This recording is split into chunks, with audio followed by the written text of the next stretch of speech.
Hi, I'm Jocelyn, host of the Positive in Pregnancy and Motherhood podcast. I help pregnant women and mothers to find positivity in their season of life through changing their thoughts to work for them and not against them.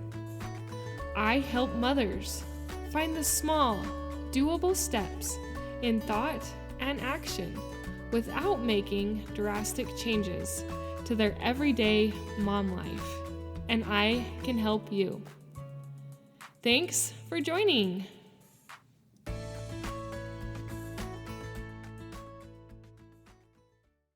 Hey, sorry if the audio is a little bit different in this podcast. It has been a fairly busy week, and everybody in my house is actually asleep.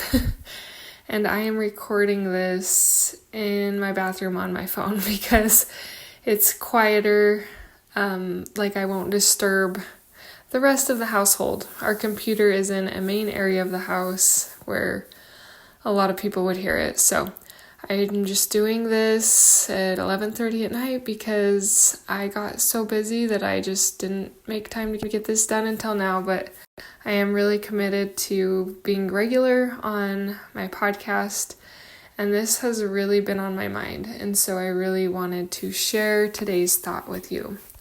And that is how social media can be like a ditch, meaning you can get stuck in social media and it can hold you down. I have gone through so many phases and seasons where I have felt this.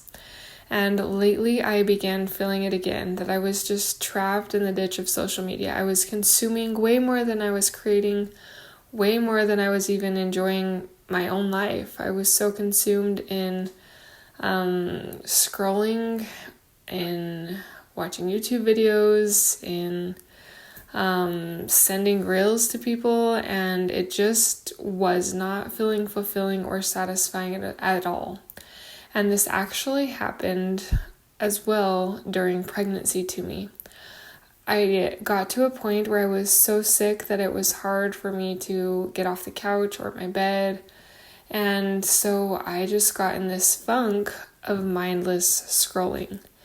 And let me tell you, it is not a good place to be. It's not a good place to be when you're pregnant. It's not a good place to be when you're not pregnant.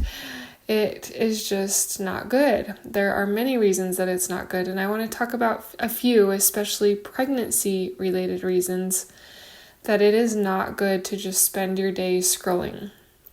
So when I got so stuck in that during the sick phase, I knew I needed to not be on social media because it was making everything I was feeling worse. And the reasons it was making me feel worse because I was comparing myself.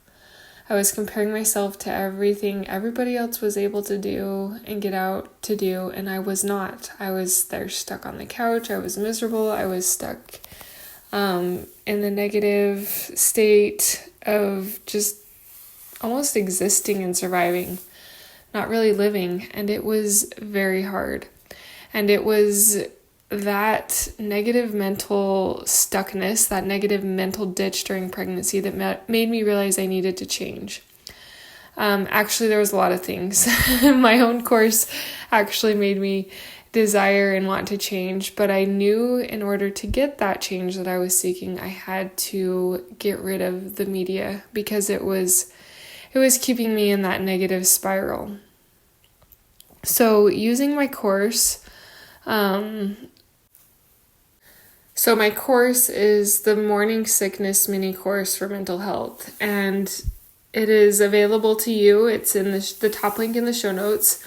But this course has different videos that I had recorded in my last pregnancy and after my last pregnancy that are all things I needed help with. And so I used those videos, those mental tools to help me through. But I also realized I needed to stop with the negative intake. I needed to stop comparing. And so I did it. And it was not easy those first couple days because I just wanted to be mindless and scroll, but I also wanted to find more happiness in pregnancy, and the two did not work together. And so I had to just stop social media. I had to delete the apps off of my phone, and I had to start replacing that with other things. The main thing I found most helpful during pregnancy to replace with that was audiobooks and listening to audiobooks with my children. We actually went through the Little House on the Prairie series during that sick phase, and that was like the only thing that got me through, that helped me pass the time in a more positive way than the negative way I was doing on social media. And it is intentional choices like this that are going to shape and change your pregnancy and how you feel about that pregnancy. If you choose to stay stuck, sometimes it's not always an intentional choice, but unintentional. Nonetheless, if you stay stuck, it is no fun. It is miserable. So if you are needing a shift in your motherhood, in your pregnancy, I highly recommend you getting rid of social media. Now, I'm not saying you have to do this permanently, but try getting rid of it for a week and see how you feel. That week made such a big difference in the mental ways I was able to think. It allowed me to focus better on my courses. It allowed me to actually choose it instead of falling subject to all the negativity and all the things I couldn't do and so on and so forth. The ditch of social media. I wasn't falling into that anymore, and I was able to intentionally choose a little more easier that I wanted a better pregnancy, that I was going to turn on an audiobook instead of just scrolling, that I was going to intentionally choose to find gratitude, to change the negative to the positive, and to listen to pregnancy-specific affirmations. And all three of those areas are highlighted heavily in my mini course, which is the top link in the show notes. Anyways, but getting rid of the ditch of social media really helped. And so lately I got into scrolling again.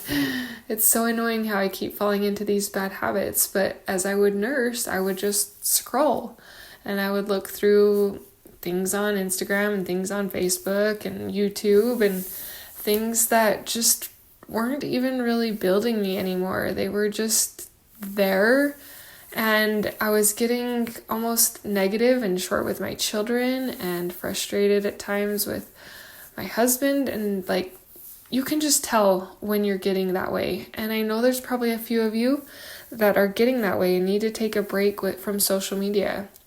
I would say if you can, do a week minimum.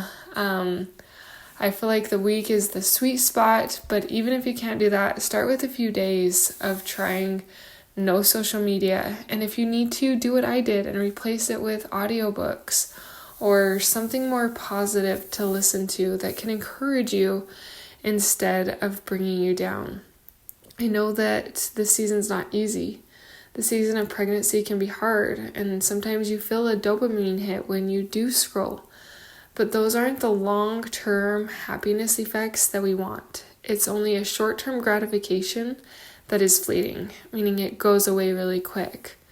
We want to work towards feeling more intentional love and joy, peace, gratitude, and that all comes from intentionally getting rid of some of this stuff, getting rid of some of those instant dopamine hits so that you can go for a more long-term feeling of happiness. But it comes with the intentional choice of sometimes taking breaks from social media and turning it off so you don't get stuck in that ditch. Mama, I'm rooting for you. I know that it's, like I mentioned just a minute ago, it's not easy. But I also know you can do hard things. Even if you need to replace it with some music or an audiobook or something else, you can do hard things. I am cheering for you. God is cheering for you. And I know your children and your husband are cheering for you to try and find more happiness and joy and less negativity this pregnancy. So do your best to get out of the ditch of social media. Reach out if you want to help me, or if you want some help from me. I would love to help you. My email is in the show notes, and let's connect. You are doing awesome. Your body is incredible because it is growing a baby, which is such a miracle. Anyways, choose to see the miracle, and I will talk to you again next week. Until next time. Thank you for being a part of the Positive in Pregnancy and Motherhood podcast, for listening, for sharing, and most of all, for applying these tools into your own life to improve your own happiness so that you can find your own better thoughts for a better you in a positive pregnancy, in losing that stubborn baby weight, and becoming the mom you desire to be through taking small steps in thought and action to reach your goals. If you are a mother who has an inner desire to enjoy motherhood and pregnancy better, but you are having difficulty figuring it out, I can help you. I can help you find the small, doable steps without drastic changes to your everyday mom life. Reach out, let's connect, and let's see you move forward. My name is Jocelyn, and I thank you for listening. Until next time.